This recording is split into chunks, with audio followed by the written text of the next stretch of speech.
나는 하나님을 예배하는 예배자입니다. 네, 우리가 이 시간 말씀을 12절부터 우리가 읽었습니다. 그런데 앞에 이제 읽지는 않았지만 10절을 보시게 되면 이런 말씀이 나옵니다. 제가 한번 읽어보겠습니다. 삼가 이 작은 자 중에 하나도 업신여기지 말라. 너희에게 말하노니 그들의 천사들이 하늘에서 하늘에 계신 내 아버지의 얼굴을 항상 배움느니라. 이렇게 예수님께서 이렇게 10절에 말씀을 하십니다. 이 말씀을 보면은 예수님의 관심이 지금 보이거든요. 어디에 있는지 지금 보이죠. 바로 이제 이 작은 자 중에 하나도 그랬습니다. 그래서 예수님의 관심은 작은 자에 대해서 관심을 가지고 계시다는 것을 알 수가 있습니다. 자, 작은 자 하면은 저는 이 말씀이 딱 생각나는 게 있었습니다. 바로 이제 마태복음 25장 40절 말씀, 이 말씀이 딱 제일 먼저 떠올랐습니다. 내가 진실로 너희에게 이르노니 너희가 여기 내 형제 중에 지극히 작은 자 하나에게 한 것이 곧 내게 한 것이라 하는 이 말씀이 우리가 잘 아는 말씀이죠. 상대방에게 작은 자에게 한 그 행동이 곧 나에게 하는 것이다, 이렇게 말씀을 하셨습니다. 작은 자 하면 어떻습니까? 작은 자들은 힘이 없고 또 연약하고 또 세상에서 소외받는 그런 자들, 불쌍한 자들, 그래서 그런 자들에게 우리 주님의 관심은 많으시다고 하십니다. 자, 이런 사람들은 사회적으로는 약자죠. 또 상처받기가 쉽습니다. 그래서 관심과 돌봄이 필요한 사람들입니다. 여기에 포함되는 사람들이 또 하나가 있습니다. 바로 우리가 돌아보아야 할 대상이 마태는 길 잃은 양의 비유를 통해서 하나를 더 조금 넓게 봅니다. 자, 이 비유는 누가복음 15장 3절에서 7절에도 똑같은 비유가 나옵니다. 그런데 길 잃은 양은 하나님의 돌봄을 이야기합니다. 자, 마태복음에서 이 비유의 대상은 예수님의 제자들이거든요. 오늘 우리가 읽은 말씀의 대상은 제자들이다. 1절에 보니까 오늘 본문 18장 1절에 이렇게 얘기하죠. 그때 제자들이 예수께 나와 이르시되 천국에서 누가 큽니까? 하고 이렇게 제자들이 예수님에게 질문을 합니다. 그래서 제자들은 천국에서 큰 자가 누군지 예수님에게 묻죠. 그런데 이제 누가복음에는 조금 다릅니다. 예수님을 대적하는 이제 대적자들이 있는데 거기 대적자들에게 말을 하거든요. 그 대적자들은 자기들이 마음에 들지 않는 사람들에게 예수님이 복음을 전하는 것을 반대를 했습니다. 그러니까 자기들이 싫어하는 사람들에게 복음을 전하는 것이 싫어합니다. 오늘 우리가 읽은 본문은 제자들에게 말씀하시는 그 예수님은 질문하는 제자들에게 하나님의 관심이 바로 길을 잃은 양에게 비유를 드시면서 그런 자들에게도 나는 관심을 갖고 있다는 것을 말씀하시게 되죠. 하나님의 구원은 모든 사람에게 있습니다. 어느 특정한 사람들에게만 있는 것이 아니죠. 유대인이든 이방인이든 뭐 부유한 사람이든 가난한 사람이든 잘난 사람이든 못난 사람이든 그 구원은 모든 사람에게 있다. 그리고 하나님은 모든 사람에게 관심을 갖고 계십니다. 왜냐하면 한 영혼이라도 예수님은 소중하게 여기시기 때문이죠. 마태복음 16장 26절에 보면은 예수님은 생명을 소중히 여기시는 분이시라는 것을 알 수가 있습니다. 오늘 보니까 26절에 사람이 만일 온 천하를 얻고도 제 목숨을 잃으면 무엇이 유익하리요? 사람이 무엇을 주고 제 목숨과 바꾸겠느냐? 이렇게 말씀을 하셨습니다. 하나님이 우리에게 주신 이 생명은 어떤 생명입니까? 온 천하를 얻고도 또 이 세상의 그 어떤 것으로도 사람의 목숨과는 바꿀 수 없는 것이 예수님이 우리에게 주신 그 목숨입니다. 귀한 생명이죠. 그러므로 예수님은 한 영혼을 소중하게 여기시는 줄로 믿습니다. 저와 여러분은 천하보다도 더 귀한 생명을 가지고 있습니다. 이 귀한 생명 정말로 소중하게 우리가 여기셔서 자신을 사랑할 수 있기를 바랍니다. 혹시 여러분들은 거울을 하루에 몇 번쯤 보십니까? 거울을 보시면서 혹시 자신의 모습을 보신 적 있으십니까? 저는 거울을 잘 안 봅니다. 솔직하게 말씀드려서. 왜? 제 모습이 너무나 이제 좀 이렇게 옛날 모습과 비교 좀 다르게 좀 이렇게 살도 많이 찌고 해서 제 예전의 모습이 참 사라진 것을 보고 조금 이제 겁이 나더라고요, 사실. 그런 거 보면서 이제 자극도 받지만, 그런데 자신에 대해서 거울을 보면서 만족하는 사람은 얼마나 있을까 한번 생각해 봤습니다. 거울을 보면서 내가 이렇게 잘생겼지, 하나님께서 나를 이렇게 잘 만드셨네, 이렇게 만족하시는 분이 있을 것입니다. 그렇죠? 자, 그런데 우리가 진실한 마음으로 우리를 사랑하시는 그 예수님을 향해서 온 마음과 힘을 다해서 또 정성을 다해서 우리는 우리 하나님을 사랑할 수 있기를 바랍니다. 예수님께서 말씀하시는 비유들을 보면은요, 모두가 히브리인들이 이해하기 쉽게 하십니다.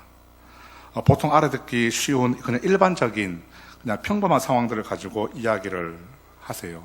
그렇지만은 그 말씀의 결론은 하나님의 나라에 대해서 큰 의미를 일깨워 주게 됩니다. 오늘 본문에서도 보면은 하나님 나라에 대한 이해를 그들이 알아듣기 쉽게 접근을 하시는 것을 우리가 볼 수 있습니다. 한 마리 양을 잃은 목자에 대해 비유를 듭니다. 12절에 보니까 너희 생각에는 어떠하냐? 만일 어떤 사람이 양 100마리가 있는데 그 중에 하나가 길을 잃었으면 그 99마리를 산에 두고 가서 길 잃은 양을 찾지 않겠느냐, 이렇게 말씀을 하십니다. 우리가 생각할 때는 한 마리를 찾기 위해서 99마리를 두고 간다? 언뜻 보면은 이해가 되지 않을 수도 있습니다. 아니면은 당연하지, 한 마리를 찾기 위해서 당연한 거 아니야? 이렇게 생각하시는 분들도 계시겠죠. 자, 그런데 하지만 이것은 이 당시에, 그 시대에 책임감 있는 지도자의 모습을 우리가 볼 수 있습니다. 대부분의 목자들이 취하는 행동 방법이거든요, 이것이. 이 당시의 사람들은 공동체 생활을 합니다. 연합된 공동체. 그러니까 연합하는 것이 생활 방식입니다. 요즘 우리나라는 이 개인주의가 많아가지고, 아파트에 보면은 한 아파트에 살더라도 아니면 한 동에, 한 라인에 살더라도 또 같은 통로에 이렇게 살지만, 그래서 알고 지내는 사람은 그렇게 많지 않을 거라 생각을 합니다. 저도 예전에는 아파트에 살아봤지만 그 아파트에 같은 라인에 누가 누군지도 잘 모르고 서로 문 꼭꼭 닫고 사니까 사람이 또 사람을 경계하고 또 무서워하는 그런 시대에 우리는 살지만, 그들은 그 당시에 그 사람들은 우리와는 달랐다 하는 거죠. 자, 공동체에서 연합되어서 생활하던 그런 사람들이었습니다. 그러니까 사도행전 2장에도 보면은 우리가 초대교회 모습이 나옵니다. 거기에 보면은 44절, 45절, 46절에 보면은 초대교회 모습이 공동체 생활, 그런 연합된 생활이 나오는데요. 이 당시에 보면은 믿는 사람들이 다 함께 서로 통용을 하는 시대입니다. 그리고 또 45절에도 보면은 물건을 갖다가 필요한 사람들에게 나눠주기도 하고, 또 46절에는 보니까 또 함께 날마다 마음을 같이 해서 모이기도 힘쓰고 떡도 같이 먹고, 그래서 같이 하는 게 이제 공동체 생활을 하지 않습니까? 그래서 네 것 내 것 없이 모든 물건을 함께 통용하는 그런 삶을 살았습니다. 그렇게 그때 사람들은 늘 공동체적인 사고방식을 갖고 있었는데요. 자기 자신을 공동체에서 연합되어 있는 사람으로 생각을 합니다. 항상 나는 이 공동체에 속해 있는 사람이야, 자부심을 갖고 있었습니다. 그러다 보니까 만약 내가 공동체로부터 떨어져 있을 때는 어떻게 될 것인가를 항상 염려하면서 살았습니다. 항상 공동체에서 떨어지지 않으려고, 붙어 있으려고 노력을 하면서 이제 살아가는 거죠. 그렇게 공동체 의식을 중요하게 생각하는 사람들에게 이 오늘 본문의 말씀, 잃어버린 한 마리의 양은 어떻게 느껴졌을까요? 아마 무시무시한 어마어마한 선포로 느껴졌을 겁니다. 내가 우리 공동체에서 분리가 된다고 생각을 했을 때는 심각한 상황이 벌어지게 되는 겁니다. 위험한 상황에도 처해질 수가 있죠. 그런 상황에서 그 공동체의 리더가, 목자가 만일 나를 찾지도 않고 신경도 쓰지 않고 그냥 무관심하게 나를 중요하게 생각하지도 않아서 그냥 포기하고 내버려 둔다면은 그런 지도자는 더 이상 사람들의 신뢰를 얻을 수가 없게 될 것입니다. 왜냐하면 그 지도자는, 목자는 어떤 사람이 공동체에서 떨어져 나가서 위험에 노출이 되는 그런 상황을 맞았습니다. 그럼에도 불구하고 그 사람을 찾아 나서지 않을 게 뻔하거든요. 그러나 만약에 내가 위험에 빠졌을 때 온 동네를 다 뒤져서라도 길을 잃어버린 나를 찾아가지고 위험에서부터 건져내주는 그 공동체의 리더가 있다면은, 그 지도자는 그 공동체, 자신이 속한 공동체뿐만 아니라 다른 모든 공동체에도 신뢰를 얻게 될 것입니다. 자, 그런 지도자는 잃어버렸던 한 사람뿐만 아니라 한 사람을 찾기 위해서 남겨진 99마리인 이 나머지 모든 공동체 사람들에게도 어떻게 될까요? 칭찬도 받고 또 신뢰를 받을 것이죠. 자, 이 리더처럼 하나님도 똑같습니다. 오늘 본문을 통해서 예수님이 하고 싶은 말씀이 있으세요. 그 말씀이 바로 하나님의 마음입니다. 하나님의 마음도 이와 같다는 것을 예수님은 오늘 비유를 통해서 말씀을 하십니다. 하나님께서는 우리 중에 한 사람이라도 잃어버리는 것을 원치 않으십니다. 우리는 모두가 다 하나님께 귀중한 존재들입니다. 거울을 보고 저는 제 모습이 마음에 안 드는 부분 참 많더라고요. 그러나 내 모습이 마음에 들지 않는 부분들이 있다고 해서 실망하지 마시기 바랍니다. 나를 만드시는 분이 하나님이십니다. 저와 여러분은 하나님의 작품이죠. 하나님이 사람을 만드시고 보시니 보시기에 심히 좋았더라 말씀을 하셨습니다. 그렇게 하나님은 인간을 지으시고 기뻐하셨죠. 그러므로 우리는 모두가 귀한 존재인 줄로 믿습니다. 우리 주위를 한번 둘러보시기 바랍니다. 지금 앉아있는 자리에서 옆에 뒤에 한번 보세요. 자연스럽게. 어떻습니까? 우리 함께 예배드리고 있는 분들이 귀하게 보이세요? 아멘이 이쪽에 한 분밖에 안 하시나요? 이렇게 함께 예배하는 모든 분들이 하나님의 형상을 따라서 하나님께서 생명을 우리에게 불어 넣어주신 소중한 존재들입니다. 그런 소중한 이 존재들 중에 만약에 한 영혼을 갖다가 실족하게 한다면 그것은 하나님이 사랑하고 귀하게 여기는 사람 중 하나를 실족하게 하는 것입니다. 이것은 하나님의 뜻을 거스르는 것이죠. 그러므로 우리 석병 공동체는 모두가 주님의 신실한 사랑이 가득한 공동체가 될 수 있기를 바랍니다. 오늘 본문 13절에서 주님이 당부하시는 말씀을 한번 보시면은요, 이렇습니다. 진실로 너희에게 이르노니 만일 찾으면 길을 잃지 아니한 99마리보다도 이것을 더 기뻐하리라, 이렇게 말씀을 하세요. 옛날에 오늘 목사님도 이제 오전에 인형 이야기를 하셨습니다. 저도 오늘 인형 이야기를 좀 해야 되는데 사실은 조금 다른 인형입니다. 저는 고무 인형인데요. 옛날에 저희 사촌 동생이 있었습니다. 저하고 나이 차이가 좀 많이 나는데요. 사촌 동생이 이 고무 인형을 참 좋아했습니다. 그냥 공룡을 닮은 인형입니다. 티라노사우루스, 발음타는. 그리고 이제 여러 가지 공룡을 많이 참 좋아했는데 그 공룡이 많았습니다. 종류가. 그런데 하나가 어떻게 놀다가 보니까 이렇게 저 구석에 냉장고 밑에 툭 들어갔거든요. 그래서 이제 제가 그걸 보고 빼줬습니다. 그러니까 되게 좋아하더라고요. 되게 기뻐하더라고요. 저는 그렇게 그 많은 이 공룡 장난감 중에서 하나를 잃어버렸는데 그 잃어버린 것을 얘가 알고 있을까 한번 생각을 했습니다. 근데 동생인 이 사촌 동생이 뭐가 없어졌는지 확실하게 아는 겁니다. 그래서 하나님도 이렇게 마찬가지인 줄로 믿습니다. 많은 사람들 중에 잃어버린 한 사람을 알까? 하나님 그렇게 아실까? 생각할 수가 있지만은 하나님은 그 많은 99마리보다도 오늘 본문에 보니까 이것을 더 기뻐하리라 하셨습니다. 그것보다도 잃어버린 이것을, 되찾은 이것을 더 기뻐하신다 말씀을 하십니다. 그렇게 온 사방을 다 뒤져가지고 찾은 한 마리, 한 영혼을 더 기뻐하십니다. 하나님은 자신의 것을 잃어버리는 것은 하나님의 뜻이 아닙니다. 이와 같이 이 작은 자 중에 하나라도 잃는 것은 하늘에 계신 너희 아버지 뜻이 아니라고 말씀을 하셨습니다. 히브리인들은 이 비유에 있어가지고 아주 능통한 사람들이거든요. 비유를 딱 얘기하면은, 척 하면은 딱 이게 아는 겁니다. 이 비유 얘기하면은, 그거 이렇게 아는 거죠. 이미 하나님의 뜻은 오늘 13절이지만 12절에서 바로 오늘 12절에 보면은, 양 100마리가 있는데 그 중에 하나가 길을 잃었으면은 그 99마리를 산에 두고 가서 길 잃은 양을 찾지 않겠느냐. 우리 이 말씀을 통해서 하나님의 뜻이 선포가 되었습니다. 하나님의 뜻이 여기 나타났거든요. 12절에. 자, 오늘 14절에서 보시면 예수님께서 말씀하시는 하늘에 계신 너희 아버지의 뜻이라는 게 나옵니다.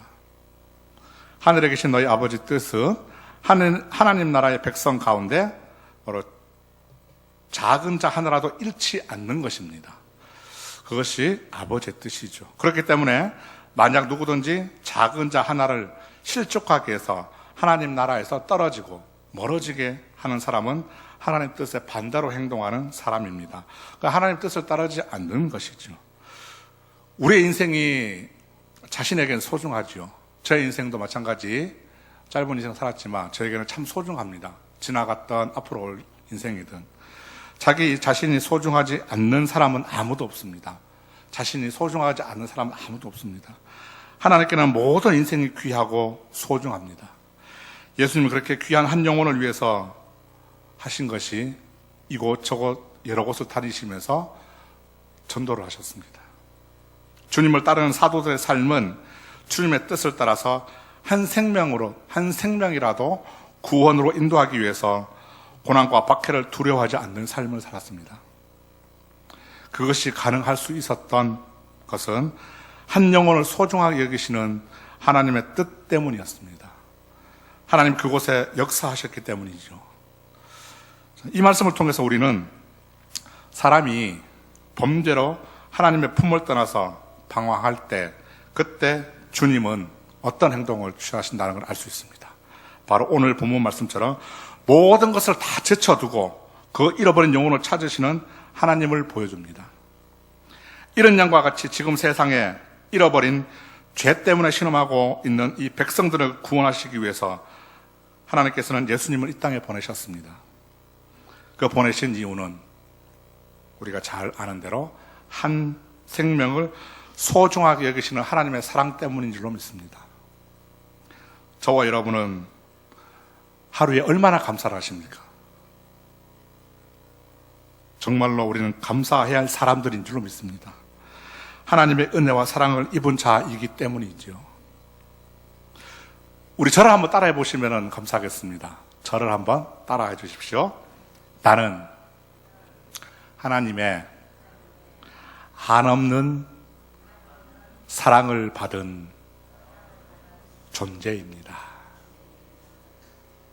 하나님은 우리 모두를 사랑하십니다. 또한 우리는 지난날도 하나님께서 한없는 사랑, 끝없는 사랑을 해주셨고 또한 지금도 우리에게 그 사랑을 부어주시고 계시는 줄로 믿습니다. 성도는 내 생명이 귀한 것을 오늘 본문을 통해서 알았습니다. 내가 너희를 사랑한다 이렇게 비유를 통해서 하나님의 사랑을 우리에게 보여주셨습니다. 그러니까 다른 사람의 영혼도 어떻습니까? 예수님의 보혈로 바꾼 생명입니다. 그렇게 귀한 생명이기에 서로 존중해야 될 줄로 믿습니다. 우리가 서로 아끼고 사랑하고 존중하는 석병교회가 될 수 있기를 소망합니다.